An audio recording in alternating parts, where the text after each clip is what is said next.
देखिए green TV YouTube पर भी, बस सब्सक्राइब करें और बेल आइकन दबाएं। नमस्कार दोस्तों, स्वागत है आप सभी का किसान बुलेटिन में और मैं हूं आपके साथ पारुली यादव। चलिए नजर डालते हैं किसान बुलेटिन में आज की बड़ी हेडलाइंस पर। फसलों का कीट रोगों से बचाव करेगी सरकार, किसानों को जैविक व रासायनिक दवाओं पर दिया जाएगा अनुदान। ड्रिप और स्प्रिंकलर सेट पर 50% का अनुदान। 9 सितंबर से शुरू हुई आवेदन प्रक्रिया। धान के खेतों में मुफ्त बायो डिकम्पोजर का छिड़काव कराएगी सरकार। फॉर्म भरवाकर दिया जाएगा किसानों को लाभ। खेतों में कीटों व खरपतवारों की वजह से फसलों को काफी नुकसान झेलना पड़ा है।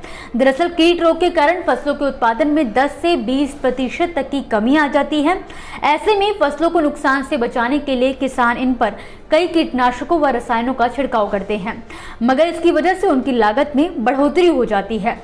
इसी कड़ी में उत्तर प्रदेश सरकार ने राज्य के किसानों को फसल सुरक्षा पहुंचाने और नुकसान से बचाने के लिए कीटनाशकों व फसल छिड़काव करने वाली मशीनों पर अनुदान देने का फैसला किया है। आपको बता दें कि हाल ही में उत्तर प्रदेश मंत्री परिषद ने विभिन्न परिस्थितिकीय संसाधनों द्वारा कीट रोग नियंत्रण की योजना के प्रस्ताव को मंजूरी दे दी है। ये योजना पहले साल 2017 से 18 से लेकर 21 से 22 के लिए लागू की गई थी, जिसे अब अगले 5 सालों के लिए बढ़ा दिया गया है। अब इस योजना का क्रियान्वयन साल 2022 से 23 से लेकर वर्ष 2026 से 27 तक किया जाएगा। इस बीच योजना पर 19,257.75 लाख रुपए खर्च किए जाएंगे। जानकारी के अनुसार कीट रोग नियंत्रण की योजना के तहत किसानों को कीटनाशक व कृषि उपकरण उपलब्ध करवाए जाएंगे। इसके अलावा बायो पेस्टिसाइड्स और बायो एजेंट्स पर सरकार द्वारा 75% का अनुदान उपलब्ध करवाया जाएगा। दूसरी तरफ योजना के अंतर्गत लघु और सीमांत किसानों को खरपतवार कीट रोग के नियंत्रण के लिए कृषि रक्षा रसायनों को 50% अनुदान पर उपलब्ध करवाया जाएगा।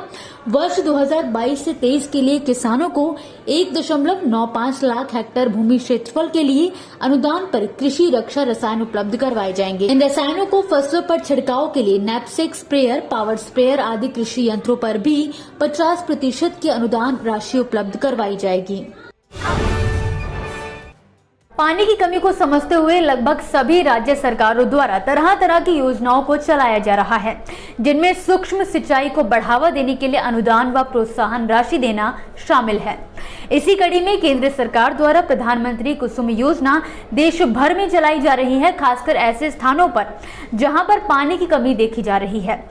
इस बीच मध्य प्रदेश के उद्यानिकी विभाग द्वारा अटल भूजल योजना को लागू किया गया है, जिसके तहत राज्य के चयनित जिलों के किसानों से अनुदान पर ड्रिप, मिनी स्प्रिंकलर एवं पोर्टेबल स्प्रिंकलर के लिए ऑनलाइन आवेदन मांगे गए हैं। राज्यों के इच्छुक किसानों के लिए जारी लक्ष्य के मुताबिक 9 सितंबर से ऑनलाइन आवेदन की प्रक्रिया भी शुरू की जा चुकी है।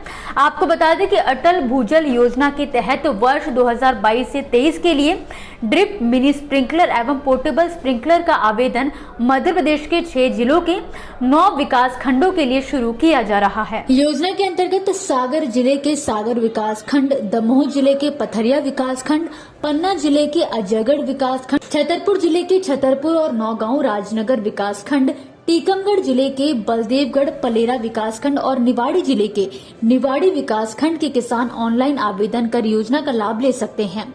योजना के अंतर्गत कम से कम 50% लघु सीमांत, 30% महिलाएं, 16.5% अनुसूचित जाति समेत 8.5% अनुसूचित जनजाति के किसानों को लाभान्वित किया जाएगा। योजना के अनुसार सभी वर्ग के लघु सीमांत किसानों को 55% का अनुदान और सभी वर्ग के बड़े किसानों को 45% का अनुदान दिए जाने का प्रावधान किया गया है।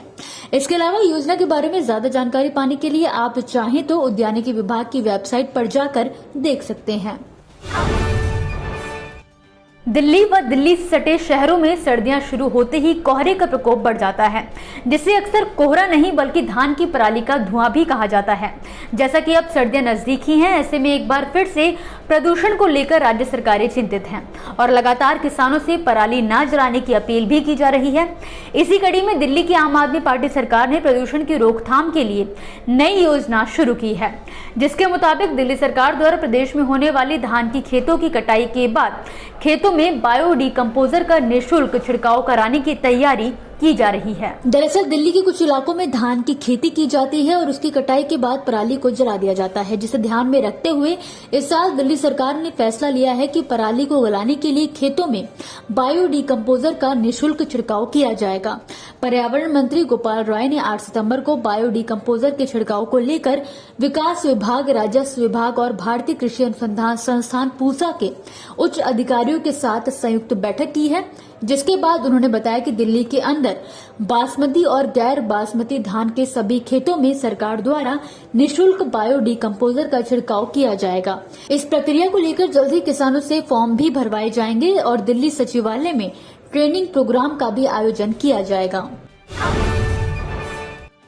दोस्तों, ये थी वो खबरें जिन्हें हमने आप तक विस्तार से पहुंचाया, लेकिन अब हम बात करेंगे कुछ ऐसी खबरों की जिनके बारे में भी आपके पास जानकारी होना जरूरी है।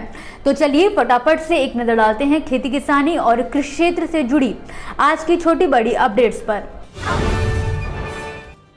लंपी स्किन डिजीज का आतंक इन दिनों देश में जारी है। इस बीच उत्तर प्रदेश की योगी सरकार ने लंपी स्किन डिजीज के वायरस से प्रदेश की गायों समेत अन्य मवेशियों को सुरक्षित रखने के लिए एक जरूरी फैसला लिया है, जिसके तहत यूपी सरकार ने वायरस की रोकथाम के लिए इम्यून बेल्ट बनाने की योजना बनाई है। ये इम्यून बेल्ट पीलीभीत और इटावा जिले के बीच यानी कि कुल 300 किलोमीटर लंबे और 10 किलोमीटर चौड़े दायरे में स्थापित की जाएगी।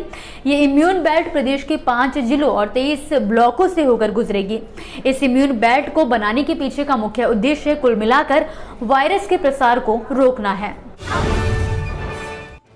उड़ीसा में इस बार कई जिलों में बाढ़ की भयंकर स्थिति देखी गई है, जिसके कारण कई जिलों में धान और सब्जियों की खेती को खूब नुकसान हुआ है। तो वहीं कई जिलों में बारिश नहीं होने के कारण भी किसान सही समय से खेती नहीं कर पाए हैं और इतना ही नहीं, बारिश की अनियमितता के कारण फसलों की पैदावार पर असर पड़ा है, जिसके चलते उड़ीसा के किसानों के सामने पलायन की मजबूरी आ गई है। कई किसान जहां पलायन पर विचार कर रहे हैं, तो वहीं कईयों ने तो गांव छोड़ना भी शुरू कर दिया है।